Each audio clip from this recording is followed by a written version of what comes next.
C'est un réel plaisir d'être avec vous ce soir.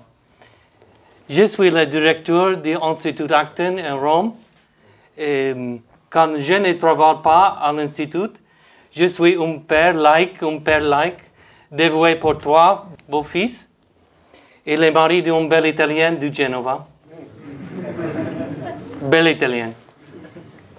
Je suis aussi un fils de l'Église. J'aime ma foi et j'aime mon travail avec ma foi. À l'Institut Acton, nous explorons la relation entre la liberté de la foi et la liberté de l'économie. Notre objectif ce soir principal est de promouvoir une société libre et vertueuse. Mon français, certainement, est très horrible. Mais je vous promets que ces séminaires et publications francophones ne seront pas horribles, mais fantastiques. Honnêtement, je pense que vous êtes un beau groupe. Et vous nous inspirez pour votre foi incroyable, votre rigueur académique, votre esprit général. Nous nous demandons pourquoi nous sommes ici avec les clergés, les sœurs, les laïcs francophones du monde. Vous êtes de l'Afrique centrale, du Sénégal, du Mali, de la Côte d'Ivoire, du Burkina Faso, du Tchad, du Bénin, du Togo, du Madagascar, du Rwanda et d'Haïti aussi. Je vous présente le père Serge Rémy Ngaba Ngombo, de Yaoundé à Cameroun. Le père Serge Rémy n'est pas seulement un grand ami, mais aussi un étudiant, un doctorat exceptionnel en sciences sociales à la Grégorienne. Il va m'aider à coordonner les projets à Saint-Louis avec l'Institut Acton. Le cours consiste en 6 séminaires, 3 sur les marchés entrepreneuriaux et 3 sur l'état des droits. Pendant le cours, nous allons organiser des questionnaires.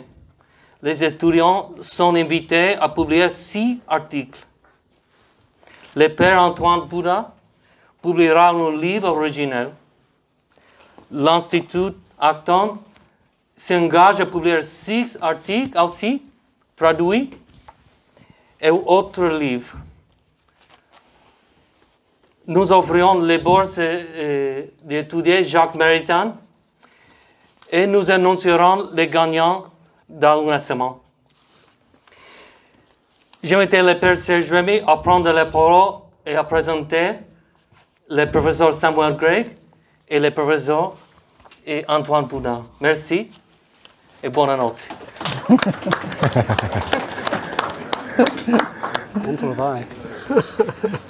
Merci Michael pour ce mot de bienvenue et ces paroles chaleureuses à l'endroit des étudiants, des confrères qui sont ici pour ce séminaire. Alors je m'acquitte de ce devoir de faire l'impresario, le présentateur ce soir, et pour introduire à la conférence du professeur Samuel Gregg, je vous brosse son portrait en quelques phrases.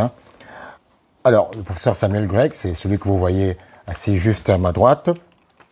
Il est directeur de recherche à l'Acton Institute. Il a abondamment traité des questions d'économie politique, d'histoire économique, d'éthique financière et des théories du droit naturel. Il a obtenu son doctorat à l'université d'Oxford en philosophie morale et économie politique. C'est donc lui qui aura la charge ce soir de nous entretenir sur le thème de l'entrepreneuriat, l'entrepreneur et l'état de droit. À côté de lui, à l'extrémité, à l'extrême droite, nous avons le père Antoine de Padoue-Pauda, qui est co-directeur de ce projet francophone, que beaucoup d'entre vous certainement connaissent bien. Qui est-il? Le père enseigne la théologie systématique de la mission à l'Université pontificale urbanienne, où il a obtenu son doctorat en missiologie. Il est titulaire d'une expertise en éducation sociale, d'un master en gestion des conflits. Il est prêtre catholique du diocèse de Gaoua au Burkina Faso. C'est lui qui aura la charge, immédiatement après Sam, de faire des descriptions, commentaires sur la conférence qui nous sera donnée tout à l'heure. Alors, sans plus tarder, je vais inviter le professeur Samuel Grec à prendre la parole et à nous entretenir sur l'entrepreneur et l'état de droit. Merci.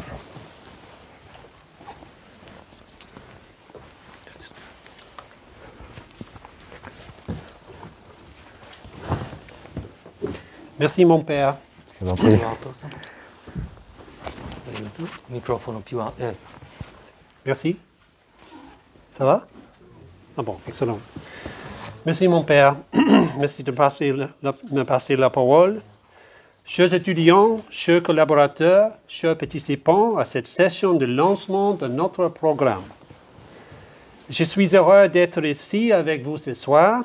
Je remercie mes collègues, Nico Severance et Rita De Vecchi pour l'organisation de cet événement.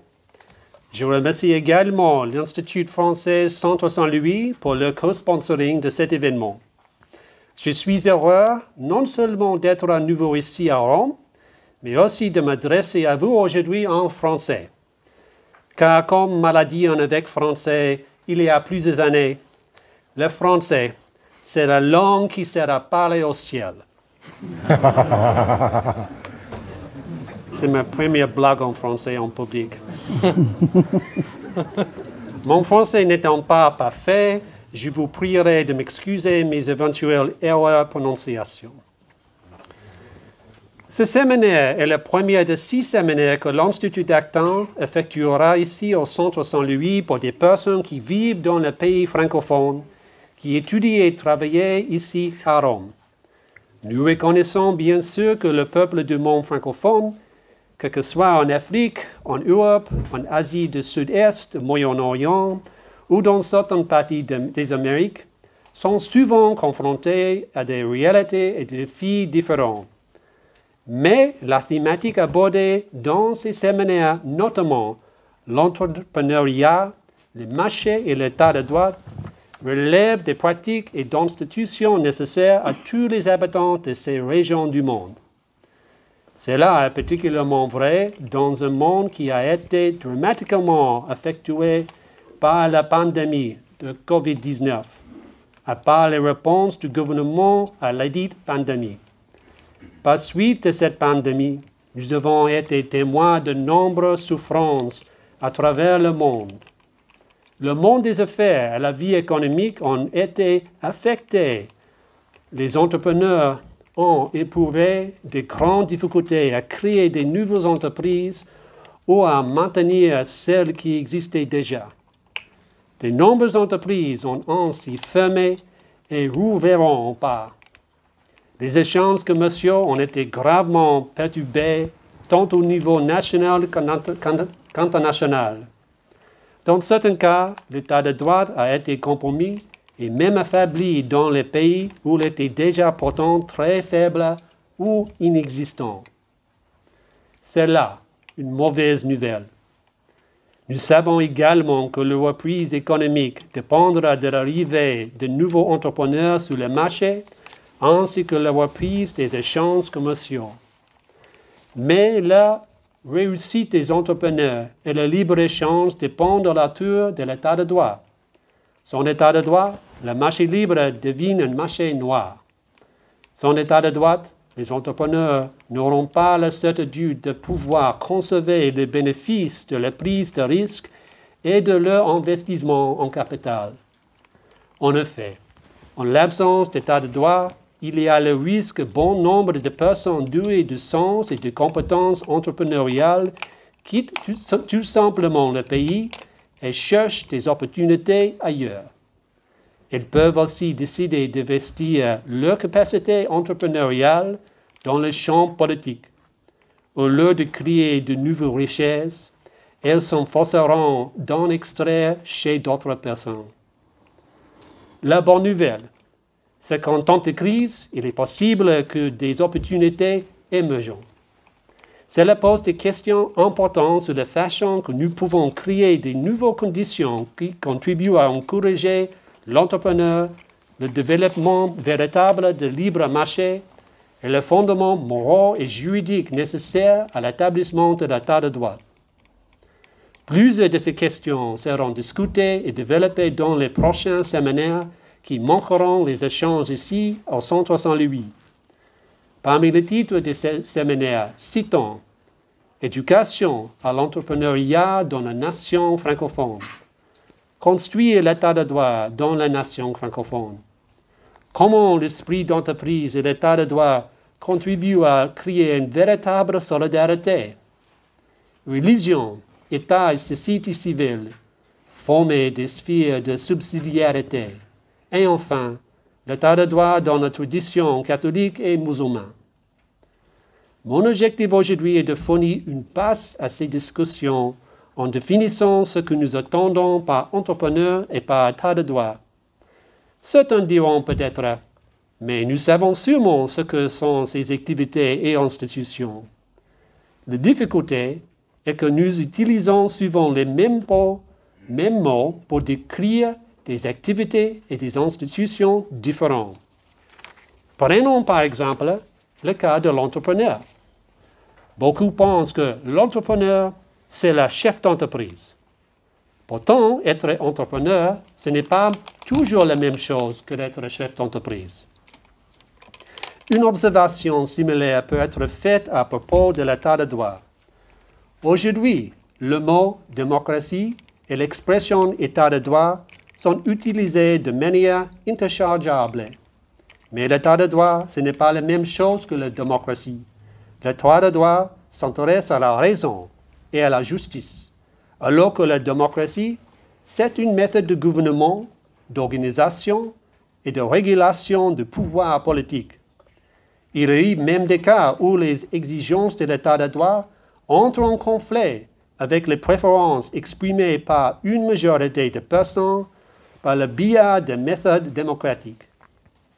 En bref, si nous voulons discuter de l'entrepreneur, des marchés, de l'état de droit et de la manière dont ils peuvent contribuer à réduire la pauvreté économique dans les nombreuses nations francophones, nous devons être clairs sur notre définition de ces activités et institutions. Il y a cependant un autre élément que nous devons prendre en compte. Il s'agit du fait que la tradition catholique comprend l'entrepreneur, les marchés et l'état de droit dans une perspective différente de celle que certaines personnes, travaillant sur d'autres traditions philosophiques et religieuses, comprennent l'entrepreneuriat, les marchés et l'état de droit. Et il y a deux raisons pour lesquelles la tradition catholique a une compréhension différente de l'entrepreneur, des marchés et de l'état de droit. Premièrement, le catholicisme a une compréhension spécifique de la nature des êtres humains. Il formule une anthropologie de la personne humaine qui s'appuie sur l'écriture, la tradition et l'enseignement de l'Église. Deuxièmement, le catholicisme prend très au sérieux l'idée de la loi naturelle. Cela est particulièrement important pour l'état de droit, étant donné que sa conception fondée sur le droit naturel est très différente de celle des autres traditions juridiques. Commençons donc par l'entrepreneur. Jusqu'à une date relativement récente, bon nombre de manuels d'économie ne parlaient de la place de l'entrepreneur en économie. Cela s'explique partiellement par le fait que la majeure partie des économistes post-keynésiens examinaient l'économie de manière descendante, en partant du haut, en termes d'agrégés généraux tels que la croissance économique totale et l'emploi en général. Dans ces modèles, l'entrepreneur était laissé dans l'ombre, car l'entrepreneuriat est un phénomène ascendant qui part au bas. En outre, cela ne cadrait pas avec l'orientation axée sur la modélisation et la mathématique qui a dominé l'économie d'après la guerre. Les spécialistes de l'élaboration des modèles économiques apprécient généralement peu les détails et les désordres. L'une des manières de les aborder serait de les ignorer. Par conséquent, comme souligne l'économiste Israël Kirzner, l'entrepreneur s'est éloigné de plus en plus de la vision théorique.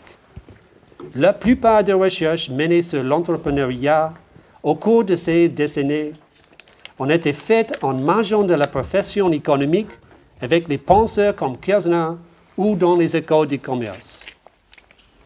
Tout cela n'était pas de bon augure pour une meilleure compréhension du rôle économique de l'entrepreneur. Examinons l'état de l'analyse économique au milieu du XXe siècle. L'économiste jésuite Oswald von Neubräuning a remarqué que la plupart des économistes décrivaient les entreprises comme étant constituées de personnes qui contribuaient au travail ou au capital. Mais cela ignorait le fait que, sans aucun doute, l'intellect est premier, c'est-à-dire l'initiative et l'entreprise. Sont des gens qui regardent vers l'avenir et envisagent des nouveaux produits et services, ou qui utilisent des nouvelles formalisations de droits de propriété pour créer des biens, ou qui mettent en œuvre des nouveaux processus de réduction de coûts, ou qui améliorent les produits et services existants, ou qui découvrent des façons meilleures de fournir les produits et services existants, l'économie sera beaucoup moins dynamique, voire permanemment stagnante. C'est sur cette base que l'économiste allemand Wilhelm Röpke, grand admirateur de la doctrine sociale catholique au milieu du XXe siècle, a insisté sur le fait que l'économie libre croît ou décroît avec l'entrepreneuriat libre. Les entrepreneurs fonctionnent comme des agents de changement, agissant au bas vélo d'une manière ascendante. Leur travail requiert souvent un certain degré de management. Ils possèdent souvent aussi des compétences techniques et des qualifications formelles dans les domaines tels que la gestion, management. Car par définition, les entrepreneurs vont au-delà des limites des connaissances existantes et les découvertes subséquentes suscitent souvent le désir d'explorer les niveaux suivants. Cette aptitude est difficile à enseigner. Le plus souvent, il est inné. Alors, qu'est-ce qui motive les entrepreneurs à agir? L'une des causes, comme l'a déclaré l'économiste Ludwig von Mises, est le manque de satisfaction qui pousse les gens à vouloir changer eux-mêmes, changer les autres et changer le monde afin d'y vivre et être meilleur. Cela pousse l'ardeur humain à substituer un état de choses plus satisfaisant à un état de choses moins satisfaisant. Mais ce désir doit être assorti de l'espoir que l'action permettra d'améliorer les affaires et celles des autres. L'activation de l'esprit d'entreprise doit donc offrir la perspective d'un gain direct pour le potentiel découvreur, ce qu'on appelle les incitations, en anglais incentives. L'esprit d'entreprise implique donc les personnes découvrent des opportunités de profit négligées par d'autres et agissent ensuite en fonction des ouvertures. De telles personnes, explique Mises, sont particulièrement désireuses de profiter de l'ajustement de la production au changement de conditions attendues. Ces individus, ajoute-t-il, possèdent invariablement plus d'initiative, plus d'esprit d'entreprise, un œil plus vif que la foule. Ce sont les pionniers qui poussent et promeuvent les progrès économiques. Il y a là un élément de spéculation engagé dans la mesure où aucun entrepreneur ne peut être sûr que son idée intéressera les consommateurs. Toutes les initiatives entrepreneuriales ne réussissent pas. Beaucoup échouent, souvent en l'espace de quelques années. Les entrepreneurs n'ont aucun moyen de savoir si une nouvelle idée ou un nouveau produit réussira. Ils peuvent spectaculairement se tromper sur le marché. Mais même lorsqu'un entrepreneur subit une perte, cela envoie un message aux autres que l'innovation n'est pas intéressée les consommateurs ou qu'ils ont trouvé son coût trop élevé. Même les échecs des entrepreneurs sont donc plus largement bénéfiques pour les autres. Plus généralement, l'entrepreneur remet en question le status quo dans l'allocation des ressources et ouvre de nouvelles possibilités d'un redéploiement plus efficace et compte tenu des compétences et des capitaux. Cela exerce des pressions compétitives sur le secteur économique entier, notamment parce que les nouvelles entreprises sont généralement plus productives que les entreprises qui les ont précédées. De nombreuses preuves établissent que lorsque le taux de nouveaux entrepreneurs et le nombre de nouvelles entreprises baissent, la productivité globale tend à diminuer, à partir parce que les entreprises nouvellement établies sont généralement plus productives que les précédentes. Les avantages découlant de l'entrepreneur vont bien au-delà des entrepreneurs eux-mêmes. Abstraction faite de la création de produits nouveaux et raffinés, les pressions concurrentielles déclenchées par l'entrepreneur font baisser les prix dans différents secteurs économiques. Les entreprises existantes doivent réagir à ces changements induits par l'entrepreneur en cherchant de nouveaux moyens pour maintenir leur part de marché croissant et pour conserver leur avantage concurrentiel. Dans un monde plein de personnes cherchant de satisfaire les mêmes besoins et désirs par des moyens plus innovants et moins coûteux. Voilà donc l'entrepreneur. Mais l'entrepreneur n'existe pas dans le vide. Il suppose que les êtres humains ont une raison, possèdent le libre arbitre, sont créatifs par nature et ont reçu une forme de domination sur le monde. Ce sont des caractéristiques de l'anthropologie humaine, fortement exprimées dans le livre de la Genèse. Ces traits de l'existence humaine ont toujours été affirmés par l'Église comme des caractéristiques de l'être humain qui le rendent différent de tous les autres êtres créés. Sans cette compréhension de l'être humain, l'esprit d'entreprise est impossible. C'est aussi pourquoi un philosophe matérialiste aura toujours du mal à expliquer les origines de l'esprit d'entreprise. Il existe toutefois un autre contexte dont dépend les réussites de l'entrepreneuriat. Comme je l'ai précédemment mentionné, il s'agit de l'état de droit. Sans l'état de droit, les entrepreneurs quitteront parfois le pays ou deviendront les entrepreneurs politiques et utiliseront leur créativité pour trouver des moyens nouveaux et clairs pour spolier les autres plutôt que de prendre le risque de créer de nouvelles richesses. La preuve que l'état de droit est essentiel à la réussite des entrepreneurs est irréfutable. Les sociétés dans lesquelles il n'existe aucune certitude sur la manière dont le système juridique traitera les individus ou dans lesquelles la protection juridique de la propriété privée est faible, ou encore dans lesquelles les différends contractuels ne sont pas réglés conformément aux principes de justice, ne sont pas des sociétés dans lesquelles les entrepreneurs se développent où la richesse est créée. Au contraire, il existe un lien entre la pauvreté et l'absence de l'état de droit. En outre, lorsque l'état de droit est faible, il est certain que la corruption soit forte. Au cours des 50 dernières années, les économistes ont étudié la relation entre l'entrepreneur, la croissance économique et l'état de droit. Ils ont conclu généralement que l'état de droit contribue à renforcer la certitude et la prévisibilité dans la société. Plus il y a davantage de certitude et de prévisibilité, plus les personnes prennent les risques d'être créatives et de chercher à transformer le présent en un avenir meilleur. Les économistes, en revanche, disent beaucoup moins sur le contenu de l'état de droit. Ils affirment généralement que l'état de droit nous apporte une plus grande certitude. La plupart des économistes n'identifient cependant pas les principes sous-jacents à l'état de droit qui créent cette certitude. Ces principes sont supposés, non déclarés et souvent non expliqués.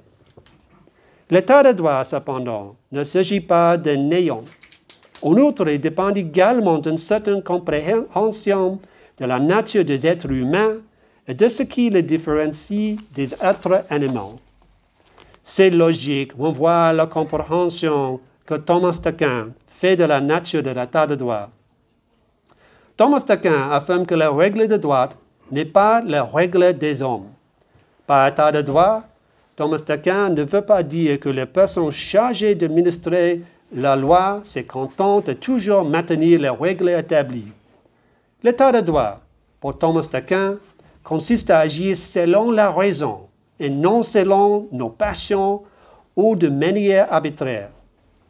Car la raison, dit-il, est ce qui nous différencie des animaux. Thomas d'Aquin explique ensuite que le droit doit déterminer aussi longtemps à l'avance que possible ce que les juges doivent décider. C'est ce qui donne de la certitude au système juridique. Néanmoins, même après l'élaboration, l'annonce et l'implémentation des lois, Thomas d'Aquin affirme que d'autres exercices de jugement et donc de la raison sont requis, notamment parce que de nombreuses lois exigent nécessairement des juges pour résoudre les inévitables ambiguïtés de sens, concilier les différentes lois et combler les lacunes des lois. Cette attention à la raisonnabilité est au cœur de la conception du droit naturel de l'état de droit. Elle insiste sur le fait que l'idée même de l'état de droit découle en partie de la conclusion selon laquelle il est raisonnable de limiter le pouvoir arbitraire. L'état de droit contient donc une moralité antérieure, distincte, dans la mesure où l'arbitraire est compris comme étant intrinsèquement injuste. Au XXe siècle, ces points ont été à nouveau développés par les spécialistes du droit naturel. Ils ont affirmé que l'état de droit incarne une raison morale antérieure. Ils entendent par là qu'il existe certaines conditions de la raison qu'une voie doit remplir avant d'être considérée comme une loi légitime. Selon ces spécialistes, 8 principes permettent de déterminer si une loi, un règlement ou une ordonnance répondent aux exigences de l'état de droit. Ces 8 principes sont les suivants. Premièrement, la loi doit être suffisamment générale. Deuxièmement, la loi doit être promulguée publiquement. On ne peut avoir les lois secrètes. Troisièmement, la loi doit être prospective, c'est-à-dire applicable uniquement au comportement futur et non passé. Quatrièmement, la loi doit être claire et intelligible. Cinquièmement, la loi doit être exempte de contradictions antérieures. Sixièmement, la loi doit être relativement constante dans le sens d'être suffisamment stable pour permettre aux gens de se laisser guider par la connaissance du contenu de règles. Septièmement, il doit être possible d'obéir à la loi. Et huitièmement, enfin, la loi doit être administrée d'une façon qui ne diverge pas avec son sens apparent. Si, par exemple, une loi qui n'est pas claire est promulguée, elle ne répond pas à une exigence fondamentale de la raison. Elle est par conséquent injuste. Il convient toutefois de noter que cette exigence n'est pas simplement une précondition technique pour le fonctionnement d'un système juridique. Elle contient une raisonnabilité interne quand les exigences illustrent le fait qu'il existe d'une part de manière cohérente et juste, raisonnable, et d'autre part, de manière incohérente et injuste, déraisonnable, d'appliquer les lois. C'est donc en s'en conformant de ces principes basiques de la raisonnabilité que le droit répond aux exigences minimales de la justice et apporte une contribution vitale à la liberté contre la coercition injuste et le processus décisionnel arbitraire de ceux qui exercent les pouvoirs coercitifs de l'État. Comment, me demanderez-vous, cela affecte-t-il l'entrepreneur?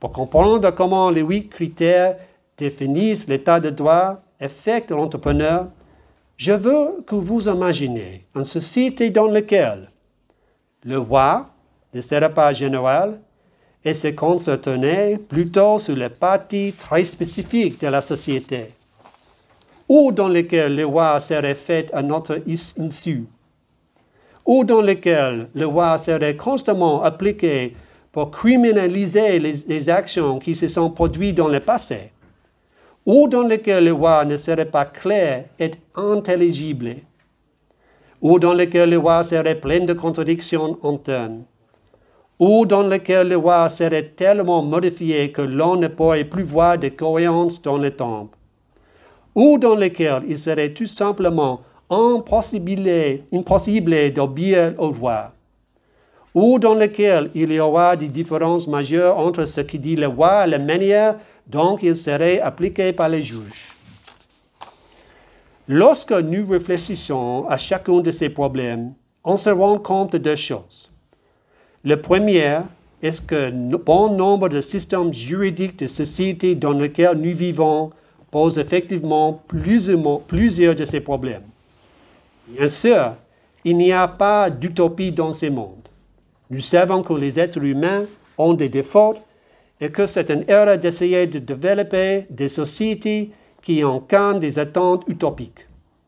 Mais il est également clair que l'adhésion à l'état de droit dans notre société en développement est faible.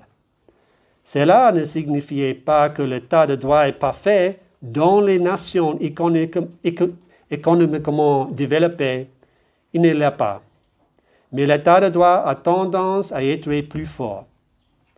La deuxième idée, qui se dégage de l'image de société dans laquelle le système juridique verrouille tous les principes de l'état de droit, est que l'esprit d'entreprise de type économiquement créatif, où l'entrepreneur crée la richesse, devient presque impossible. La société la plus démocratique du monde ne sera pas une société dans laquelle l'entrepreneur se développe et prospère si l'état de droit n'existe pas. Donc, et je voudrais conclure ici, mon vœu pour cette série de séminaires est que nous commencions le processus d'exploration des questions importantes. Certaines de ces questions pourraient être les suivantes. Comment établir l'état de droit dans la société où il est faible ou inexistant depuis longtemps? Comment créer une plus grande conscience du fait qu'une société qui valorise et promeut l'entrepreneur dépend de l'état de droit? Comment faire participer le monde des affaires à cette discussion sur l'entrepreneuriat et l'état de droit? Comment discuter de la relation entre l'entrepreneuriat et l'état de droit dans une société francophone dans laquelle il existe différentes traditions religieuses? Et comment mener ces discussions quand on sait que ces traditions reflètent des points de vue très différents sur la nature du droit, le caractère de la liberté et même le caractère de la rationalité humaine? Ce sont toutes des questions difficiles, mais ce sont précisément les questions que cette série de séminaires explorera et qui, nous l'espérons, nous aideront à voir comment mieux comprendre les obstacles liés à la croissance de sociétés libres et vertueuses dans le monde francophone. Nous espérons comprendre comment avancer ou articuler les arguments moraux, économiques et politiques en faveur d'entrepreneurs dynamiques et créatifs de l'état de droit dans le pays francophone, où les gens veulent vivre librement et s'épanouir, où la subsidiarité et la solidarité trouvent leur expression économique et institutionnelle, et où tous peuvent vivre leur vocation dans des conditions économiques et juridiques qui reflètent leur dignité d'hommes et de femmes créés à l'imago Dei, l'image de Dieu. Je vous remercie.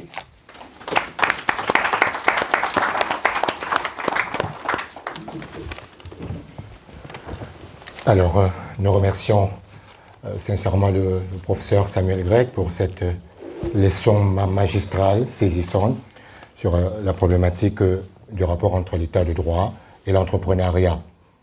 Il est difficile de prendre la parole après qu'un esprit brillant ait développé sa pensée. Mais avant de passer la parole pour quelques commentaires au docteur, au père Antoine, peut-être faudrait-il que je partage le sentiment qui me vient après avoir écouté ce brillant exposé sur l'entrepreneuriat et l'état de droit. C'est un sentiment, vous vous imaginez, de satisfaction, c'est un sentiment de grande joie, la joie de quelqu'un qui a beaucoup appris de l'exposé de Sam. Et cette corrélation qu'il établit entre la nécessité de l'établissement d'un état de droit comme cadre propice à la création de la richesse. Alors, cette corrélation qu'il établit entre l'état de droit et l'entrepreneuriat est très intéressante. Il a bien contextualisé son propos dès le début. Il est passé après à une approche définitionnelle pour élucider les concepts qui sont mobilisés, l'entrepreneur ou l'entrepreneuriat, avec cette confusion que nous faisons souvent entre la conception top-down, la conception bottom-up de l'entrepreneuriat. Il a bien fait de nous dire qu'à la base de l'entrepreneuriat, il y a l'esprit de créativité qui crée des incitations. Et ça, c'était pour moi quelque chose de très intéressant. Et quand il est arrivé, quand il s'est agi de parler de l'état de droit, il nous a montré comment, à partir de la conception, parce qu'il a fait une focalisation assez particulière sur la conception catholique. Quand je dis catholique, je parle de la théologie, de la doctrine, en remontant à saint Thomas et sa conception du droit naturel, pour montrer que l'état de droit devrait, en principe, être injuste. Et nous nous souvenons bien que Thomas d'Aquin dit qu'une loi qui ne vient pas du droit naturel ou du droit divin est une perversion de la loi. Et ça, c'est très intéressant de le souligner, parce que l'état de droit est un état qui mobilise des règles qui sont valables et opposables à tout le monde. Ça, c'est très important, et je crois qu'il l'a suffisamment souligné dans son exposé. Alors, c'est un sentiment de satisfaction. En votre nom, je suppose, que vous, si vous êtes satisfait, je lui dis merci. Et dans nos contextes africains, nous nous rendons bien compte que c'est important, parce que sans l'état de droit, Rechtsstaat en allemand, c'est un état qui se soumet lui-même aux règles qu'il dicte. Il dicte, et ça ont été dictées par le pouvoir judiciaire, par le pouvoir législatif et dans une certaine mesure par la coutume, etc. Il y a d'autres sources de la loi dans les États dits démocratiques. Alors, c'est très intéressant. Je lui dis merci. Alors, après avoir partagé mon sentiment immédiat, vraiment à chaud, de ce que Sam nous a enseigné, je vais immédiatement passer la parole au père Antoine. Comme je vous ai dit, il est enseignant de théologie systématique de la mission à l'Université pontificale romanienne pour quelques commentaires, une analyse, je pense, de ce brillant exposé qui vient de nous être fait. Alors, Père Antoine, vous avez la parole. Merci de me passer la parole. Oui. Avant tout propos qui m'introduira dans le vif de mon sujet, je me permets de remarquer que je vous trouve trop sérieux. Oui, à la messe, vous étiez très bien recueillis, c'est tout à fait normal. Ici, en salle, je m'attendais à un climat un peu plus convivial, détendu, dans lequel on est à la fois sérieux et joyeux. Mais je vous trouve plus sérieux. Et quand j'ai devant moi un interlocuteur sérieux, je mélange les pédales, parce que je ne suis pas très sérieux.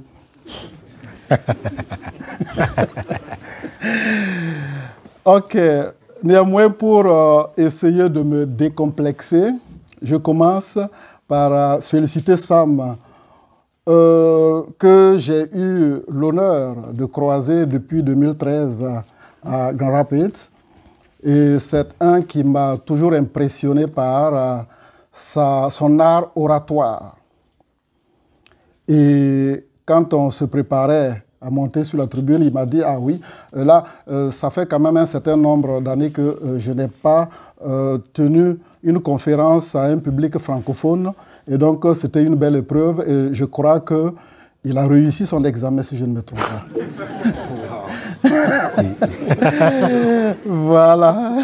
On peut l'applaudir en attendant. Voilà. Alors, même Michael, notre frère, qui a fait ses premières pages, je crois que c'est la première fois qu'il tient un discours devant un public francophone, ben, on peut dire que comme premier essai, c'est vraiment bien, hein, n'est-ce pas? Voilà, on peut applaudir notre frère Michael. Eh bien, l'arbre à palabres est dressé.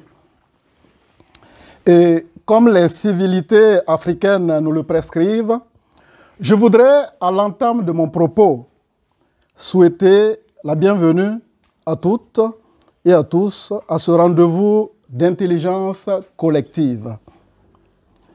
D'une manière plus particulière, je dis bonne arrivée à M. Robert Compaoré, l'ambassadeur du Burkina Faso près le Saint-Siège, qui a bien voulu nous honorer de sa présence. Excellence, bienvenue. De manière encore plus appuyée, permettez-moi d'exprimer toute notre gratitude commune à l'Institut Acton, représenté ici par Rita Devecchi, Michael donc qui a parlé, et Sam que je demande encore d'applaudir plus fortement. J'insiste parce que c'est grâce à eux que nous avons aujourd'hui ce Kairos. Oui, c'est grâce à eux que nous entrons dans ce temps favorable qui nous mènera à éplucher des thématiques à la fois essentielles et existentielles pour nos divers contextes francophones. Sans être exclusif ni égocentrique, je préfère dire d'emblée que le présent écho que je ferai à l'allocution inaugurale de Sam sera afrocentré.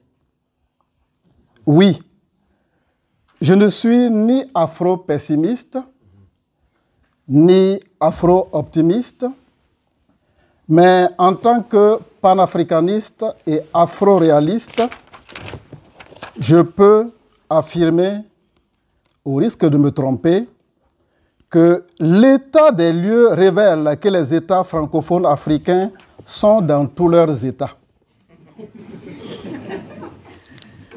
Oui, je répète, l'état des lieux révèle que les États francophones africains sont dans tous leurs États. Je peux me tromper, des idées contraires peuvent donc l'exprimer pour que nous nous enrichissions mutuellement.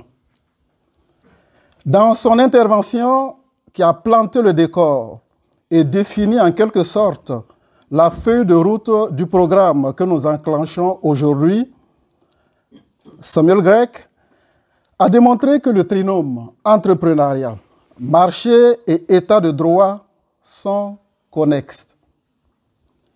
En outre, il a su mettre en exergue les ombres et les lueurs de l'ordre international quand, évaluant les effets du Covid, il a fait ressortir la bonne et la mauvaise nouvelle que cette pandémie a émise. Je voudrais partir de la pensée d'un auteur que notre conférencier a cité pour avancer au large de la réflexion en problématisant le triple et indissociable concept marché, entrepreneuriat et état de droit. Et je cite, « L'une des causes, comme l'a déclaré l'économiste Ludwig von Mises, est le manque de satisfaction qui pousse les gens à vouloir changer eux-mêmes, changer les autres et changer le monde afin d'y vivre et être meilleur. » C'est le professeur Sam qui a cité donc cet auteur. M'appuyant sur cette thèse que j'estime fort pertinente et intéressante, je m'interroge et je vous interroge. En matière de marché, d'entrepreneuriat et d'état de droit, où en sont exactement les pays francophones en Afrique?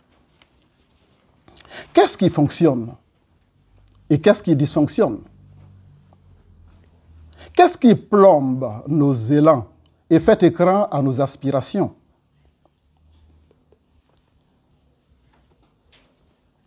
En abordant la question de l'éducation à l'entrepreneuriat, de la culture, de l'esprit d'entreprise en mode solidaire, de la formation des sphères de subsidiarité entre la religion, l'État et la société civile et j'en passe, le corpus des thèmes qui seront décortiqués lors des prochains séminaires offrira à coup sûr des esquisses de réponse à nos interrogations. D'ores et déjà, l'une ou l'autre question posée par Sam Gregg nous suggère d'autoréflexion tout aussi bien supplémentaires que complémentaires. Dans le chapitre de l'état de droit, voilà une question du professeur Gregg. Comment établir l'état de droit dans les sociétés où il est faible ou inexistant depuis longtemps? Très belle question. En effet, le postulat d'un discours sur l'état de droit est avant tout l'existence de l'État. Or, vous convenez avec moi que dans nombre de nos pays francophones, l'État agonise et n'existe que de nom. L'État brille par son absence tant les structures étatiques ont déserté certains lieux. Et quand l'ombre ou le fantôme de cet État apparaît, c'est pour exiger des citoyens les droits de l'État sans avoir au préalable accompli les devoirs de l'État envers les citoyens. Évidemment, ces manœuvres arbitraires au relent despotique qui bafouent les libertés individuelles et collectives réussissent puisque les citoyens privés d'une éducation civique de base ignorent leurs droits et devoirs. Dans un tel contexte d'analphabétisme chronique, comment est-elle recevable la maxime que nul n'est censé ignorer la loi?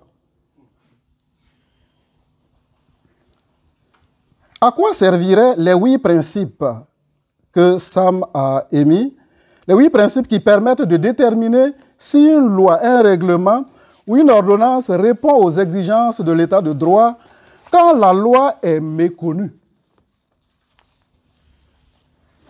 Auriez-vous remarqué, comme moi, que l'incivisme est devenu endémique dans la plupart de nos pays francophones? Il n'y a qu'à observer la circulation routière, le trafic, et vous verrez que l'incivisme est endémique. Peut-on parler de l'état de droit dans nos pays où certains gouvernants plutôt, sont passés experts dans l'art de tripatouiller les constitutions pour s'éterniser au pouvoir?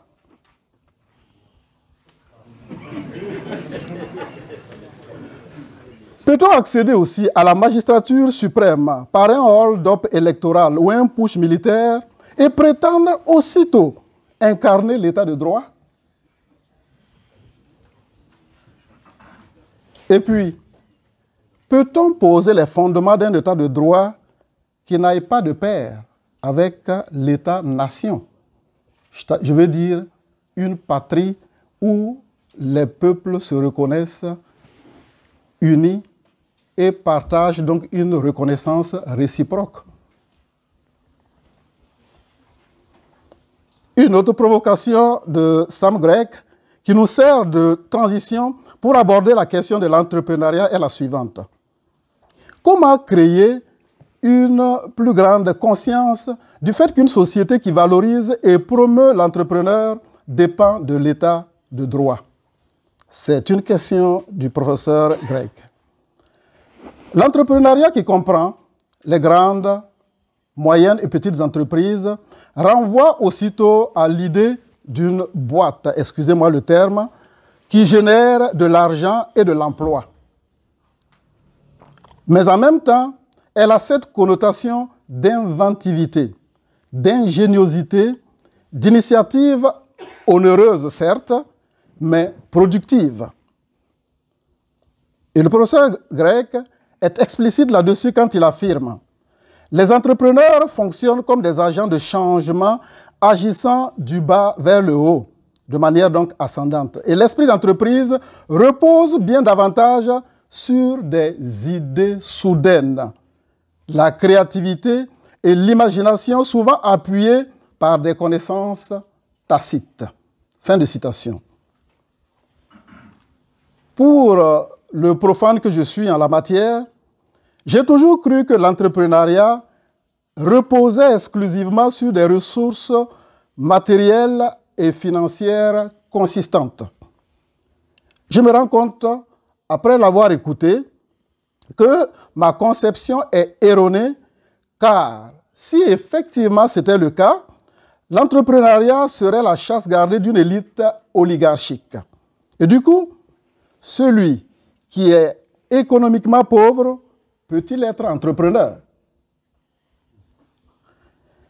Si ce programme de réflexion sur l'entrepreneuriat, le marché et l'état de droit a pour objectif de réduire la pauvreté économique dans les pays francophones, cette question épineuse mérite une étude sérieuse.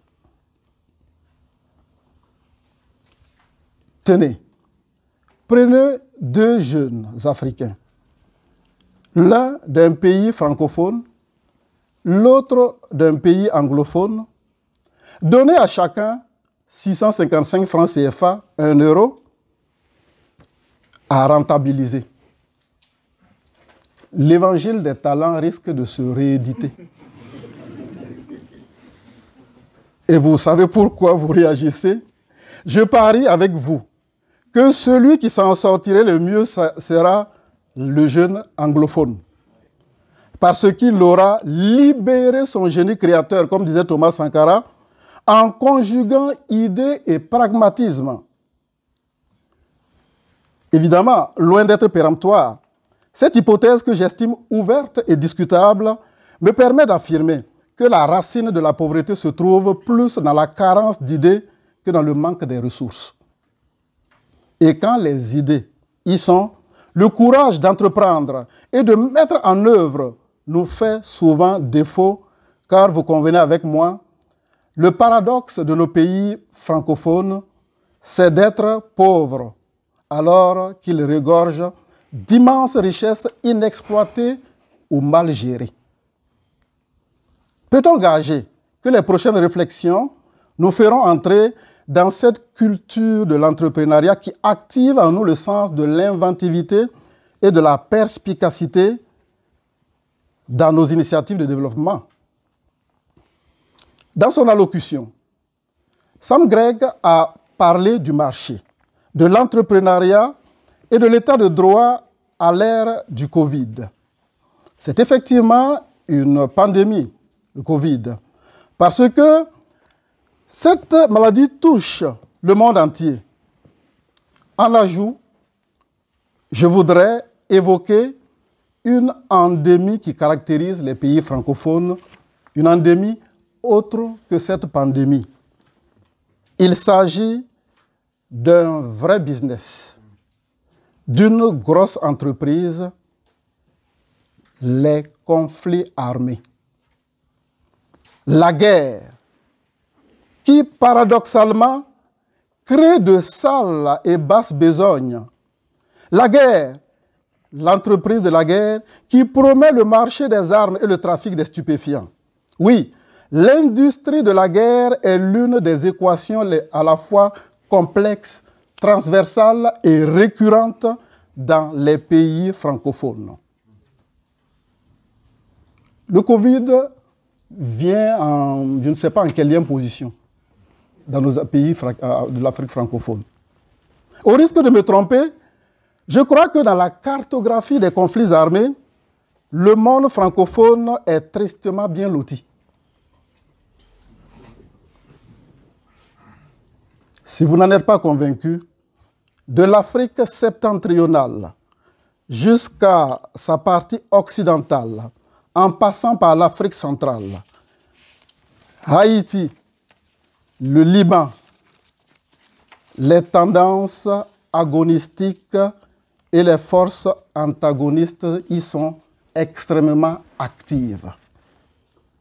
Quel avenir et quel devenir de l'état de droit, du marché et de l'entrepreneuriat dans une atmosphère conflictogène, ou si vous préférez, belligène? Du reste, Sam Grech a répondu à cette interrogation quand il affirmait « Plus il y a davantage de certitude et de prévisibilité, plus les personnes prennent le risque d'être créatives et de chercher à transformer le présent en un avenir meilleur. » Fin de citation du professeur Grech. L'insécurité et les conflits n'augurent rien de bon pour l'état de droit, car ils sont sans foi ni loi. L'insécurité et les conflits n'augurent rien de bon pour le marché et l'entrepreneuriat parce qu'ils sont budgétivores, plus budgétivores que générateurs de revenus. La paix est à la fois condition et résultat de l'état de droit, de l'entrepreneuriat et du marché libre et vertueux. En conclusion, puisqu'on m'a donné juste 15 minutes et je crois avoir excédé le quart d'heure, en conclusion, peut-on parler de l'état de droit, de l'entrepreneuriat et du marché sans un recours, ou si vous préférez, sans un retour à nos schèmes culturels? Il me semble que la position et même l'opposition des paradigmes postmodernes et traditionnels africains en la matière explique partiellement les dysfonctionnements dans nos pays francophones. Il y a une dichotomie entre les paradigmes postmodernes et traditionnels. À titre d'exemple, jadis lieu de socialisation et d'échange équitable, le marché est devenu aujourd'hui une jungle où l'axiomatique du gain et que dis-je, la rationalité instrumentale pousse les riches à plumer, à dévorer les plus pauvres. Il urge une humanisation, une moralisation et une déprédation du marché quand on sait que 14 pays francophones ne sont pas les protagonistes, je veux dire les maîtres de leur gouvernance monétaire parce qu'ils sont encore sous le joug du franc CFA. Aussi, l'entrepreneuriat en mode solidaire et capitaliste, solitaire plutôt et capitaliste, peut-il réussir dans un contexte où la solidarité est le modus vivendi des peuples? Ou bien, comment l'état de droit peut harmoniser le bien commun et les libertés individuelles dans une Afrique francophone où la devise est Ubuntu, c'est-à-dire « je suis parce que nous sommes ». À mon sens, il ne suffira pas seulement de décoloniser la pensée africaine, mais de la déconstruire. Et là, je fais recours au concept philosophique de Derrida, de la déconstruire pour la reconstruire en pensant avec notre propre tête au lieu de réfléchir par procuration. Oui, penser avec notre propre tête et arrêter de réfléchir par procuration. C'est l'intérêt de ce programme que l'Institut Acton nous offre.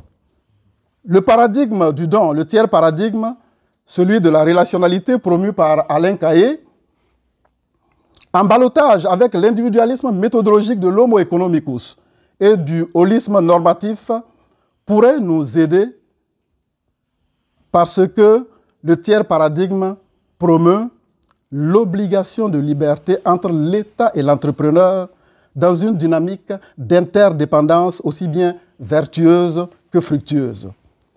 C'est la condition sine qua non pour éradiquer la pauvreté économique dans le monde francophone et remettre les États en bon état pour un développement humain intégral. Je vous remercie.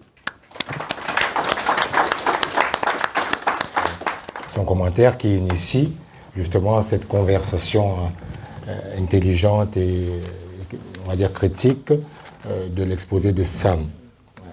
Alors, il est prévu que je fasse aussi un commentaire, c'est ce qui est écrit, mais parce qu'en écoutant Sam, c'est avec crainte, hein, beaucoup de crainte, et j'ai aussi envie de le dire, de tremblement, que je voudrais me risquer à commenter sa pensée, parce que c'est toujours difficile de commenter à chaud la pensée d'un auteur, surtout quand il est présent, parce qu'on n'est jamais sûr d'être fidèle à ce qu'il a dit. Voilà. Alors, je ne vais peut-être pas dire commentaire, parce qu'humblement, je ne suis pas sûr d'avoir le niveau d'érudition requis pour faire ce commentaire, mais je vais peut-être partager avec vous les sensations, comme je disais, que produisent en moi l'intervention d'Antoine, très intéressante, l'intervention et la conférence, la leçon magistrale de Sam. Je l'ai déjà dit, et j'ai été très saisi par la conception de l'état de droit que Sam nous a proposé dans son exposé. Il nous a fait voir que l'état de droit a une dimension, une double dimension, on peut dire ça comme ça, une dimension axiologique, parce qu'il situe le fondement de l'état de droit au niveau du droit naturel. Alors, avec tout ce que cela comporte, en remontant à saint Thomas, c'est un ensemble de valeurs qui doivent être promues et tout et tout. Je vais dire après quelles sont les interrogations que cela suscite en moi. Et il fait aussi il attribue également l'état de droit, ce qui est tout à fait, qui me semble tout à fait logique, une dimension praxiologique, c'est-à-dire que c'est une pratique, c'est une manière de faire, c'est une manière d'organiser la société politique qui amène à la définir comme un état de droit. Alors, et une corrélation entre l'état de droit, cet état de droit et l'entrepreneuriat, qui est pour lui la nécessité du développement, surtout économique. Alors, cela dit, je me pose des questions justes pour faire des commentaires. Ce qu'il a dit est très excellent. Au niveau de la dimension axiologique, quand on fonde l'état de droit sur le droit naturel, avec la charge morale que cela constitue, je me demande comment faire en Afrique, parce que la dynamique de la mondialisation fait que aucune société politique n'est une monade, comme disait Leibniz, rien ne fonctionne comme une monade, tout est ouvert. Alors, comment, dans ces conditions où d'autres sociétés s'inspirent d'un droit qui n'est pas forcément naturel pour élaborer les règles de leur état de droit, comment est-ce qu'en Afrique on pourra arriver à élaborer, à construire, parce que si on s'en tient au discours d'Antoine, l'État est encore à construire en Afrique, surtout en Afrique francophone, où il y a beaucoup d'États, comme disait l'autre, de collapse states, beaucoup d'États faillis, beaucoup d'États qui ne sont États que de nom. Comment le faire quand il y a d'autres conceptions du droit, notamment le positivisme juridique, voilà, qui voit les choses un peu autrement, ne va pas prendre la source du droit au niveau de la loi naturelle. Comment le faire parce que dans un état de droit, par exemple, nous sommes dans l'Union européenne, l'état de droit voudrait, par exemple, que certaines valeurs soient promues. Alors, quand nous rentrons en Afrique francophone, avec comme source d'autres référentiels axiologiques, comment finalement construire cet état de droit-là? Où j'ai envie de me poser la question de savoir quels sont véritablement les critères, s'il y en a, autant qu'il puisse en exister, quels sont les critères de l'état de droit. Donc c'est l'une des questions que je me suis posée en écoutant Sam. Et cela m'a ramené encore à d'autres problématiques. C'est la problématique parce que quand Antoine dit que l'État n'existe pas, il a tout à fait, presque pas, il y a un état de non, et je crois que les faits ne lui donnent pas tort. Quand Sam dit qu'il faut à tout prix poser l'état de droit en Afrique francophone et il se demande comment est-ce qu'on peut le faire, c'est une question intéressante qu'il donne. Mais comment pouvons-nous le construire? Ce sont les questionnements que je me pose. Lorsqu'on sait que quand même la construction de l'État en Afrique a beaucoup été influencée par le mimétisme, ce que les techniciens appellent le mimétisme institutionnel, c'est-à-dire le transfert des technologies institutionnelles de l'Occident vers l'Afrique. Alors, ne faudrait-il pas, pour poser les bases d'un état de droit qui soit véritablement africain, partir peut-être des réalités plus africaines, une sorte de grande théorie de l'état de droit en Afrique pour que ce développement soit conséquent, etc. Voilà, ce sont des questions que je me pose, parce qu'après, c'est suffisamment documenté par la littérature scientifique, les échecs de l'État, les problèmes de l'État en Afrique, le patrimonialisme, la grève de l'État, etc., tout ce que vous voulez. Ben, comment réussir donc à le faire? Est-ce vraiment toujours en ayant comme référence l'ailleurs, ou alors former une théorie endogène de l'État et en le faisant, en construisant notre état de droit? À quoi s'expose-t-on? À quoi s'expose-t-on au niveau du concert des nations? Est-ce que ça va passer, etc. Donc, ce sont ces petites interrogations que je partage avec vous, parce qu'on a l'impression que chaque fois qu'on a essayé de nous arrimer très rapidement à cette technologie-là, il y a toujours eu des ratés. Au début, après les indépendances, ça n'a pas fonctionné. On a parlé du patrimonialisme, du néopatrimonialisme, etc. en Afrique, le clientélisme, etc., la politique du ventre. Et puis, face aux dictatures, au régime autoritaire, il y a eu cette période de transition démocratique. Et on pensait que, enfin, ce serait l'état de droit démocratique. Et puis on s'est rendu compte que par des artifices et par des technologies très subtiles, on s'est rabattu à d'autres systèmes de gouvernement on a appelé tout ça les restaurations autoritaires, etc. Alors, comment finalement former cet état de droit-là par rapport à nos problèmes d'Africains? S'il est vrai que l'état de droit doit être une condition pour l'entrepreneuriat qui peut nous aider à nous développer. C'est principalement ça mon point d'interrogation. Quelle serait la méthodologie? Comment devions-nous le faire? Peut-être avec les questionnaires qui seront discutés, cette enquête par sondage qu'on va faire, peut-être qu'on arrivera, du point de vue empirique, du point de vue de la pratique, à proposer des choses. Voilà un peu, c'est pas un commentaire, je dis plutôt, parce que j'ai craint de commenter la pensée de Sam, de peur de la déformer. C'est juste ce que le brillant exposé de Sam m'a inspiré. Voilà. Alors, après l'avoir dit, oui, on y va ici. Après l'avoir dit, nous continuons la conversation autour du jeu des questions-réponses. Ceux qui ont des questions, ils les posent, pas à moi, hein, vous les posez à Sam. Ou des contributions aussi. Des contributions et des questions, vous vous adressez à Sam qui prendra le soin de vous répondre. Alors la parole, à qui va la prendre?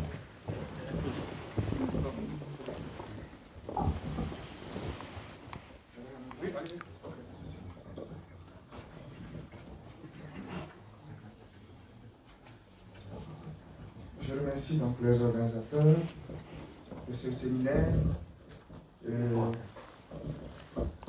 Je remercie les conférenciers, ceux qui ont fait tout à l'heure des conférences.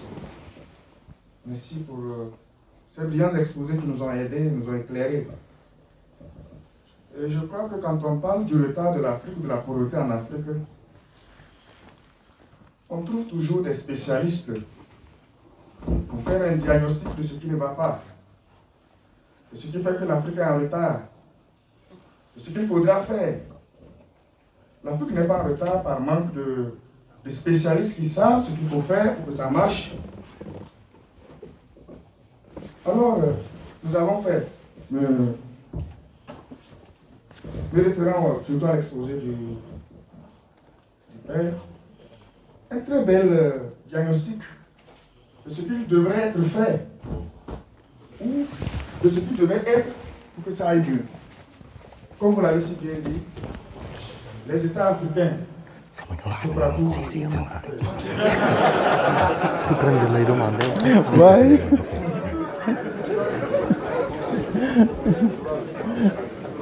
surtout les pays francophones, sont dans tous leurs États.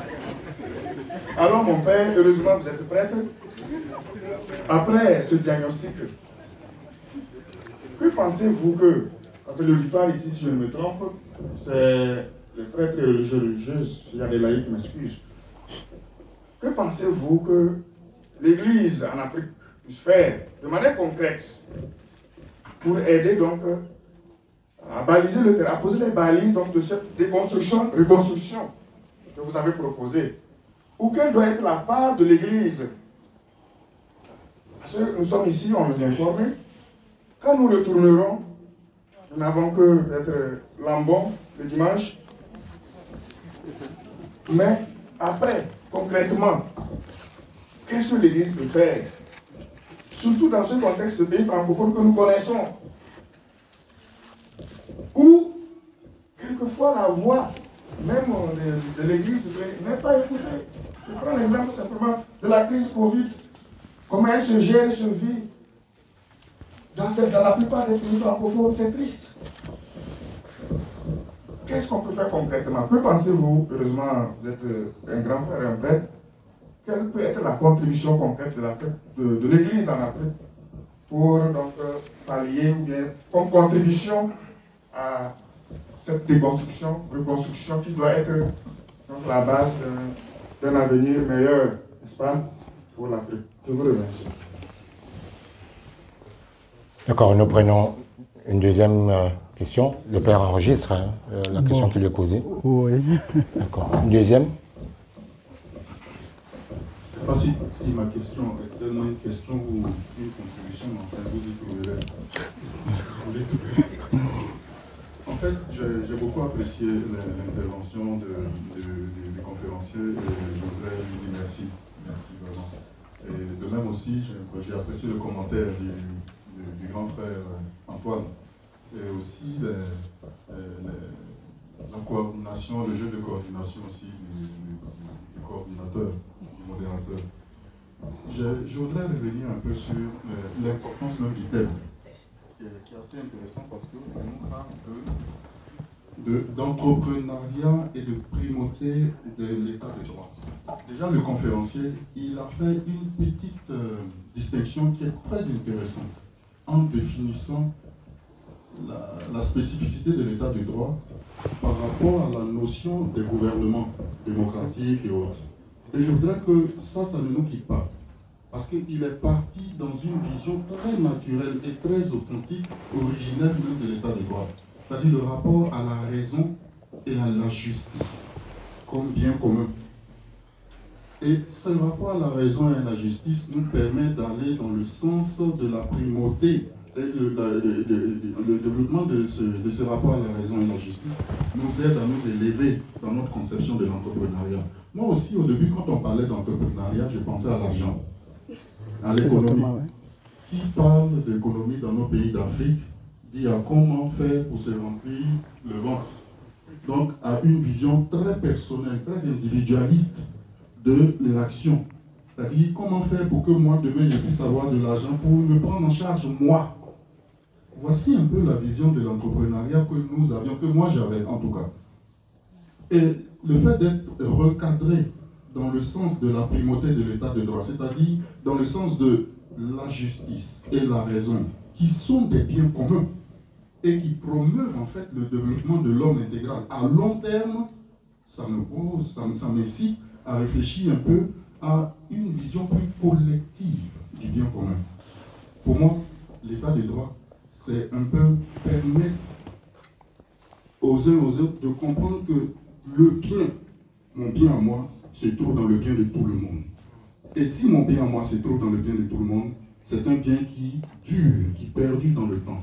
Déjà, pour répondre à mon frère qui a fait la première question, je pense que la notion de bien commun, le sens du bien commun, peut nous aider à nous développer. Parce qu'à l'origine de nos mots, chacun pense à lui. Tant qu'un problème ne m'engage pas personnellement, ce n'est pas mon problème. C'est-à-dire même le voisin aura beau souffrir à côté de moi, c'est lui qui souffre. Mais du moment où ça me touche et ça me concerne directement, alors on peut se faire entendre. Voici un des problèmes de nos États africains. Voici un des problèmes de nos États africains. Aujourd'hui, on magnifie un peu l'Union européenne. Dans l'Union européenne, n'importe quel pays ne peut pas se permettre n'importe quoi. Et pourtant, on sait qu'individuellement, chaque pays pris individuellement a ses problèmes. Mais ils ne peuvent pas dépasser certaines limites à cause de la notion de collectivité. Pourquoi pas développer ce sens du bien commun déjà dans nos pays? Ce bien commun-là qui m'oblige, par exemple, à ne pas bafouer la chose publique. Donc je pense que ce recadrage, vraiment, la notion de primauté de l'état de droit, c'est vraiment intéressant. Et moi, je crois que un des moyens pour nous développer sera déjà de nous faire comprendre que tout ce qui est à moi intéresse aussi l'autre. Le sens du bien commun. préserver ce bien commun-là et travailler pour un développement à long terme, développement de tout le monde, et non pas développement d'un seul individu qui veut triompher. Parce que l'image en Afrique, c'est quoi? L'image en Afrique, c'est quoi? Surtout dans nos pays en francophone, l'image, c'est quoi? Il faut que moi, j'émerge pour marcher sur la tête des autres. Comme ça, les autres viennent chez moi me demander 10 000 francs et puis je peux leur donner. Tant que je leur donne seulement 10 000 francs pour manger à midi et puis le soir, ils vont avoir faim. Voici comment parfois on réfléchit. Je vais être seul à être bien et les autres en bas. Non, il faut qu'on aille ensemble. Donc, le bien commun, pour moi, je pense que ça nous aide. Merci. D'accord. Alors, peut-être pour ne pas en prendre trop, vous permettez à Sam de réagir et à Antoine, hein, et puis on vous repasse la parole immédiatement. Oui, après. Merci pour votre question. C'est très important de comprendre que le bien commun qui est un concept très important dans l'enseignement social de l'Église, et aussi un concept important dans la pensée de Thomas d'Aquin. Il n'est pas possible d'avoir le bien commun sans état de droit. C'est impossible. Je pense que c'est un sujet que l'Église doit parler beaucoup de choses sur ce sujet, parce que si vous lisez les documents sociaux de l'Église, par exemple, incluant le compendium social de l'Église catholique et même le catéchisme de l'Église catholique, c'est très difficile de trouver l'expression « état de droit ». C'est un gros problème. C'est un gros problème. Je pense que dans le futur, s'il y aura des révisions sur ces documents, j'espère qu'il y a beaucoup de tension sur ce sujet particulier. Pour cette raison, je pense que quand nous parlons de le bien commun, nous parlons des conditions qui sont nécessaires pour le développement humain intégral. C'est un autre sujet qui est très important de comprendre le bien commun, mais aussi important pour comprendre l'objet de l'état de droit. Parce que l'objet de l'état de droit, c'est l'intégral développement humain. À mon avis, c'est très important pour l'Église, parce qu'il y a une personne qui parle qu'est-ce que fait l'Église dans les pays francophones. Je pense que c'est très important pour l'Église et pour vous qui sont prêtres, aux religieuses, aux laïcs, aux séminaristes, d'établir les liens entre le bien commun, le développement humain intégral et l'état de droit. Les trois choses doivent être étudiées ensemble, toujours, à mon avis.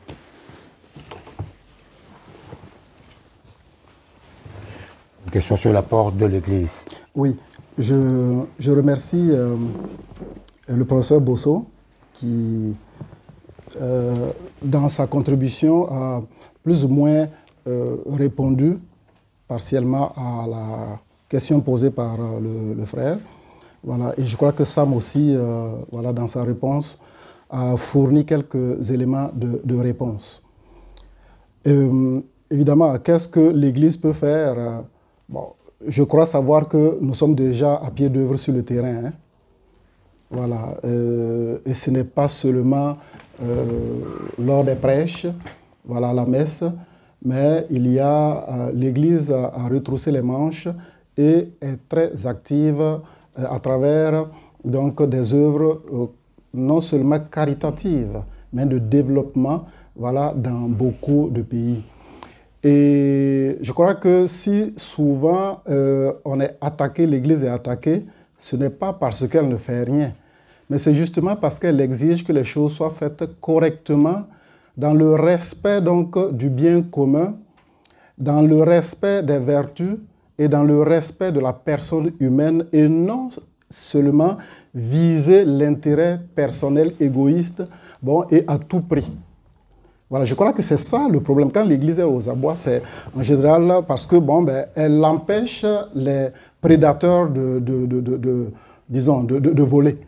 Voilà, et c'est justement ce qui fait que, bon, voilà, elle est le plus souvent attaquée. Sinon, je crois que l'Église travaille beaucoup sur le terrain, à travers aussi, bon, donc la mise en œuvre de la doctrine sociale, bon, que beaucoup de vous étudient et connaissent mieux que moi. Et justement, moi, dans l'ordre des principes, j'ai évoqué justement la mentalité, la culture de l'Ubuntu, que vous connaissez aussi. C'est-à-dire, c'est une mentalité, une philosophie, un modus vivendi qui n'est pas seulement rattaché à un peuple, voilà, mais vraiment à toute l'Afrique. Et vous aurez remarqué que les questions de multilatéralisme et bon, de mondialisation, dans leurs aspects positifs, visent justement cette promotion du bien commun avec beaucoup de difficultés. Alors pour moi, il s'agira donc de réactiver cette mentalité, cette philosophie et de l'enseigner vraiment afin qu'on puisse la mettre en œuvre. Et justement, quand on dit mentalité, ça veut dire que ça se trouve dans la tête. On a beau donner de l'argent à un pauvre, et tant que la personne n'est pas riche en matière d'idées, ben, elle n'ira pas loin du tout. Alors, donc, c'est pourquoi il faut retourner, ou du moins recourir donc, à nos racines. Voilà, aux racines donc, du bien commun. Là. C'est sur ça qu'il faut bâtir en fait, le développement endogène et durable et intégral. Sinon, on ne s'en sort pas. On retombera donc dans les mêmes buves. Voilà brièvement ce que je peux dire. Nous prenons des questions de ce côté, on revient. Soyez bref quand vous posez les questions pour qu'on puisse prendre le maximum de temps. Merci. La première question est à l'endroit du... Allô? Bon, on vous entend. Allez-y. Ça va. Donc, ma première question est adressée à l'endroit du professeur. Et d'abord, au préalable, nous disons merci pour la cure d'âme sur la définition propre que vous nous avez proposée en ce qui concerne l'entrepreneur, en fait. En parlant, en développant, vous nous avez dit que l'entrepreneur, en réalité, n'existe vraiment que dans la mesure où l'intellect précède la voix, en fait. Il faudrait que son intelligence soit aiguisée pour qu'au préalable, si les idées sont mûres, qu'il puisse produire quelque chose de concret. Alors, la question est la suivante. Comment parler de l'entrepreneuriat dans les pays où l'intellophobie abonde sur tous les plans possibles? Là où ceux qui gouvernent les pays ont peur des intelligences. C'est la première question. La deuxième, à l'endroit du père. Mon père, merci. Vous avez fait un constat très élogieux sur le continent africain, surtout pour nos pays francophones. C'est vrai, c'est un décor juste. Mais je pense, c'est peut-être pas une question, mais aussi une contribution. Le développement, c'est comme l'incarnation, en fait. Ça, c'est une analyse un peu subjective, mais qui peut devenir objective aussi. Parce que on ne peut pas parler du développement sans culture établie. Et on ne se développe pas à l'angle de la copie. Vous l'avez souligné. Et si tel est le cas, nous allons tenir les discours les plus sérieux et les plus juteux. Durant toutes les conférences possibles, l'Afrique restera sous les b.a.-ba du développement. Pourquoi je le dis? Si les Africains ne prennent pas conscience qu'ils ne se développeront jamais en copiant, je ne dis pas que ce sont la coopération, c'est différent, parce qu'on ne peut jamais se développer seul. Il y a la dimension de la coopération qui existe, il faut coopérer. Mais malheureusement, il faut une base qui soit propre à un peuple.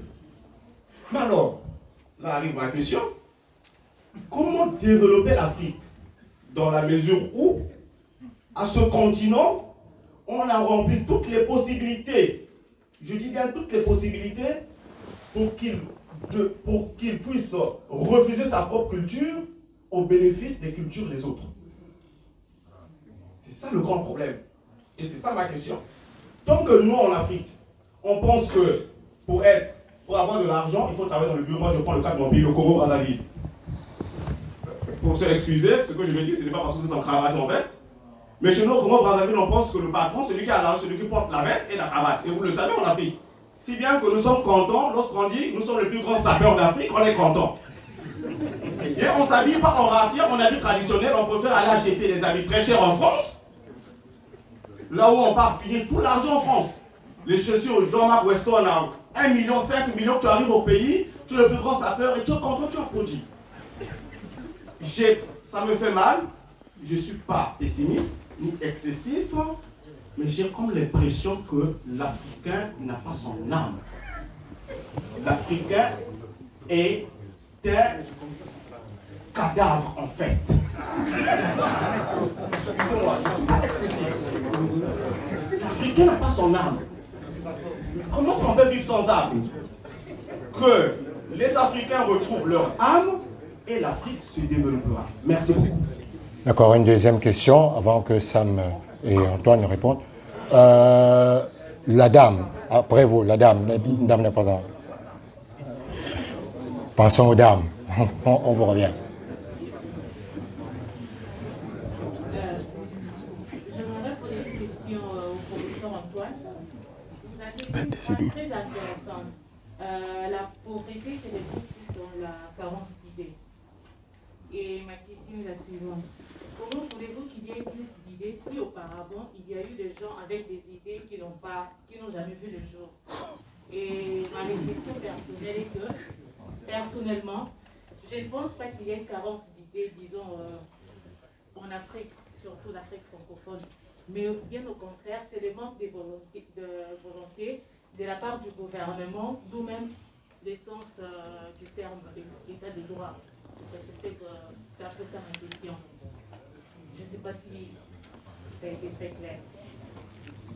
Je pense que si, vous avez posé la problématique de la carence des idées. Si. Je crois que oui, et après on passe là, et puis je me suis un peu, pour laisser Sam le temps de répondre aussi. Allons-y droit au but pour qu'on puisse avoir le maximum de questions. Alors, ma question concerne tout le monde. Le professeur Bosso m'a inspiré une question qui est la suivante. Comment pourrions-nous concilier l'état des droits, le bien commun et le sens de l'appartenance? Voyons concrètement comment nous sommes ici. Nous sommes tous des frères. Comment nous vivons la fraternité? Alors, à cause de l'écart de certains comportements africains, beaucoup renient leur identité et renient d'exprimer leur fierté d'être africain.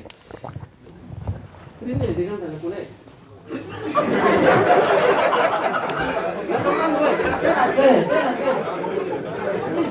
Alors, pour parler du bien commun, il faut répondre d'abord au sens de l'appartenance, pour parler du sens du bien commun. Comment pourrions-nous concilier cela? Parce que, ouais, on dit, si tu ne sais pas où tu vas, il faut savoir d'où tu viens. Vous êtes d'accord? Merci. Alors, oui, Jean-Paul, oui. On revient. Jean-Paul, rapidement. J'avais le micro depuis un bout de temps déjà. Je m'excuse, hein, de ne t'avoir pas pris plutôt. Le professeur Samuel Greg, lors de son allocution, qui était très brillante, tout le monde l'a déjà dit, a dit cette phrase, une petite phrase que j'ai retenue. Ce qui pousse l'entrepreneur à agir, c'est, disons, l'insatisfaction. Le fait qu'il n'est pas satisfait, il veut changer les choses dans le sens du bien pour lui-même, mais aussi pour les autres. Et justement, l'état de droit est le cadre qui lui permet d'agir de façon optimale, si je peux m'exprimer ici. Et à partir de là, vous avez aussi semblé dire que lorsqu'il y a carence de l'état de droit, les entrepreneurs qui sont des gens qui ont plein d'idées se lancent plus dans l'entrepreneuriat politique. Dans l'entrepreneuriat politique. Et j'ai perçu un peu de votre exposé une conception négative de l'entrepreneuriat politique. Alors, je me suis dit, nos pays africains, Afrique francophone, au Cameroun surtout que je connais plus, qui sont des pays à genoux, comme le père l'a dit, des États là où il a dit l'État n'est pas présent. On voit l'État au Cameroun, par exemple, quand il doit revendiquer ses droits. C'est là que vous sentez que l'État est présent, et même très présent. Est-ce qu'on n'a pas plutôt un manque de vrais entrepreneurs politiques? Parce que l'entrepreneuriat politique peut aussi transformer, l'entrepreneur politique est capable de transformer une société, est capable de donner de l'espoir aux gens qui sont dans le désespoir. Est-ce que le problème de nos États, ce n'est pas le manque de vrais entrepreneurs politiques? Parce qu'on a laissé la politique aux gens qui, voilà, sont peut-être des arrivistes et qui en veulent plus pour leur argent, quoi. Mais pas de personnes qui, véritablement, veulent changer les choses dans le sens du bien. Et dans ce cas, qui peuvent être des vrais entrepreneurs politiques. Merci. D'accord, on va permettre, pour cette seconde étape, on va permettre à Sam et à Antoine de répondre. Alors, il y a eu au total, on va dire comme ça, 4 questions, parce que la deuxième intervention du frère, c'était plus une contribution au sujet du développement et de la culture. Alors, la première question s'adresse à Sam. Comment parler de l'entrepreneuriat dans les pays où on a peur des intelligences? Merci. Comment parler de l'entrepreneuriat, spécialement dans votre contexte? Premièrement, je pense par réflexion sur l'écriture, la tradition et l'enseignement social de l'Église. Ces choses parlent beaucoup de choses sur l'entrepreneur. Première. Deuxième, par réflexion sur l'anthropologie humaine. Parce que nous sommes intelligents, nous avons la raison, nous avons la créativité, nous avons toutes ces choses qui nous font humains, très différents des animaux. Je pense par réflexion sur l'anthropologie humaine, c'est un moyen de communiquer la réalité que chaque personne est un entrepreneur potentiel. Quelquefois dans les entreprises, quelquefois dans la famille, quelquefois dans la communauté, il y a beaucoup de moyens d'être un entrepreneur.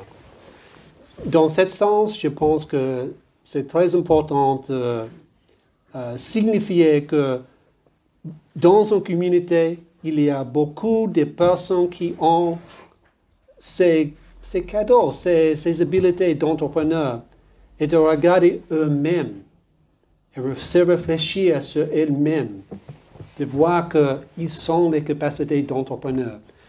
Alors, il y a aussi des cas de regarder les bons exemples d'entrepreneurs dans votre contexte. Parce qu'il y a des hommes d'affaires qui ont fait des grandes entreprises dans vos pays par leur capacité pour d'être entrepreneurial.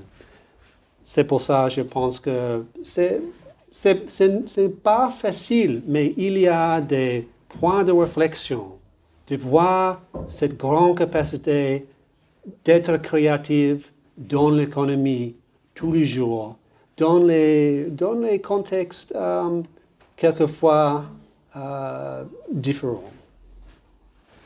Tu gardes le micro, Sam. Il y a une autre question sur la dernière question. Voilà. Comment est-ce que le problème des Africains, ce n'est pas finalement qu'il n'y a pas d'entrepreneuriat politique? Il y a beaucoup d'entrepreneurs politiques en Afrique. Peut-être trop. Peut-être trop. Parce que dans beaucoup de pays développés, il y a une grande tendance de attendant le grand don qui nous sauvait. Et je pense que c'est très important pour des bonnes personnes d'aller dans le monde politique. Je suis d'accord, c'est très important. Mais je ne crois pas que nous mettons trop de foi dans la politique. La politique est importante, mais ce n'est pas le moyen de sauver une nation, ou un pays, ou un peuple. Le gouvernement a certaines fonctions importantes, mais je crois de regarder le gouvernement comme un type de serveur. Simplement, nous regardons l'histoire de l'Afrique post-coloniale. Ce n'est pas une bonne histoire parce que je pense qu'il y a l'expression anglaise, le big man, qui répare le problème. Je pense que c'est temps de regarder dans d'autres directions. Alors, envoyer des bons hommes en politique, c'est très important, mais ne mettez pas trop de foi dans la capacité de changer, d'introduire beaucoup de changements. Je pense que c'est mieux pour les changements réels et permanents en bas, pas en haut. Alors Antoine, tu as une question sur le rapport entre la pauvreté, si ce n'est pas une carence d'idées. Oui, voilà. Monsieur, merci de votre demande, enfin de votre question. Et je voudrais que vous replaciez mon propos dans le contexte, et peut-être parce que après avoir affirmé que la pauvreté est essentiellement une carence d'idées, c'était une première étape d'une affirmation, et j'ai ajouté après que même quand il y a ces idées, la mise en pratique, la mise en œuvre parfois n'est pas effective. Alors, on peut être riche seulement en idées, ça ne nourrit pas son homme. Donc là, c'est très clair. Voilà, il faut une mise en œuvre de ces idées-là pour que ça puisse nourrir son homme. Donc, en fait, c'est une affirmation en deux temps. Juste pour dire qu'il faut joindre la pratique à la théorie. Voilà. Et en même temps, je me permets d'affirmer que justement, la pauvreté dont on parle là, ce n'est pas dans l'avoir, c'est dans l'être. C'est dans l'être. Un peu ce genre de provocation que je voulais faire quand j'ai émis un peu cette partie de l'affirmation qu'il faut justement lier à d'autres affirmations que j'ai eu à faire. Par exemple, quand j'ai donné le cas d'un jeune anglophone et d'un jeune, j'ai dit qu'il faut joindre idée et pragmatisme. Exactement, ce sont les deux propos que j'ai employés. Donc, vous voyez qu'on se comprend, non? Voilà, merci ma soeur. Alors, il y avait une dernière question adressée à vous deux. Celui qui veut répondre, répond. Comment concilier, c'est la dernière parce qu'après on n'a plus le temps, comment concilier l'état de droit, le bien commun, et ce que le frère a appelé l'essence d'appartenance?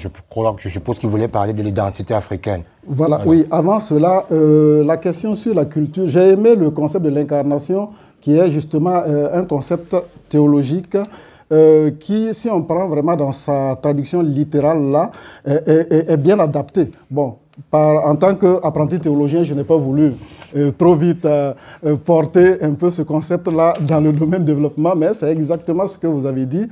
Tant que le développement n'est pas enraciné dans nos schèmes culturels, dans nos pratiques culturelles, ça ne fonctionnera pas. C'est une juxtaposition, une apposition et même une opposition qui sera infructueuse. Donc là, c'est très clair. Vous connaissez l'exemple de cette population-là où des gens se sont levés et qui ont trouvé que ces personnes, en buvant l'eau de la rivière, étaient pauvres. Alors on leur fait une pompe, voilà, avec de l'eau, mais ça n'a jamais fonctionné cette pompe-là parce que les gens préfèrent aller là-bas parce qu'il y a toute une histoire autour de cette rivière, la socialité et tout. Donc, voilà, il faut justement enraciner l'action de développement, voilà, la mentalité dans les schèmes culturels du milieu, sinon ça ne fonctionne pas du tout. Voilà, et donc je suis tout à fait d'accord avec vous. Et l'autre jour, je pensais à cela, j'ai dit, ben voilà, il ne faut pas avoir honte ou peur de revenir sur ses pas quand on se rend compte qu'on a été dupé et trompé. Et c'est en cela qu'il faut justement décoloniser la pensée. Je dis qu'il faut décoloniser la pensée. Et si vous avez remarqué, pour le secteur, ceux qui ont étudié la théologie, le tournant décisif, par exemple, d'une théologie africaine est parti des prêtres noirs s'interrogent. Voilà. Ce sont des gens, ce n'est pas du dedans qu'ils ont été, c'est du dehors. Ils étaient là et ils ont observé les choses, ils ont trouvé qu'en fait, il fallait retourner à ses racines. Mais je pense que c'est ce qui incombe à nous tous ici. C'est ce qui incombe à nous tous ici. Après avoir étudié certaines choses qui ne sont pas à jeter à la poubelle, il faudrait qu'on voie est-ce que c'est en conformité avec nos réalités et nos schèmes culturels. Au lieu d'aller plaquer donc, certaines choses, ça ne fonctionnera pas. Voilà. Et donc, c'est en cela aussi que j'ai utilisé le concept philosophique de Derrida en disant la déconstruction consiste donc à avoir une critique de sa propre culture et en prenant donc l'essence et la quintessence de cette culture-là, bien entendu, et de l'enrichir aussi avec peut-être d'autres aspects culturels qu'on trouve ailleurs, par exemple ici en Italie, en France, partout ailleurs, qui peuvent contribuer donc à un développement humain intégral, holistique. Voilà, c'est en cela que le concept de la déconstruction est très très important parce qu'elle nous permet de ne pas nous rester un peu carapacés à notre identité, mais d'avoir un peu cette identité plurielle là qui est ouverte à d'autres personnes. Et je crois que tous, autant que nous sommes ici, nous ne regrettons pas d'être là et d'apprendre quelque chose tout en restant authentiquement africain. C'est tout ça le défi. Sam, tu voulais dire? Ok, d'accord. Ah oui, l'état nation et tout ça, j'aurais dû... Bon, pardon. Tu veux dire quelque chose encore? Non, bon. D'accord. Je suis désolé, il y a encore beaucoup de questions. Ce n'est que le départ. Michael, ce n'est que le début. Hein. Ce n'est que le début. Ne vous inquiétez pas, il y a d'autres séminaires qui seront programmés. Et nous sommes obligés d'arrêter là. Je vous prierai d'applaudir pour tout le monde, surtout pour ça. Encore. Je pense que nous allons poursuivre le programme tel qu'il a été conçu. Nous allons nous diriger avec la fin de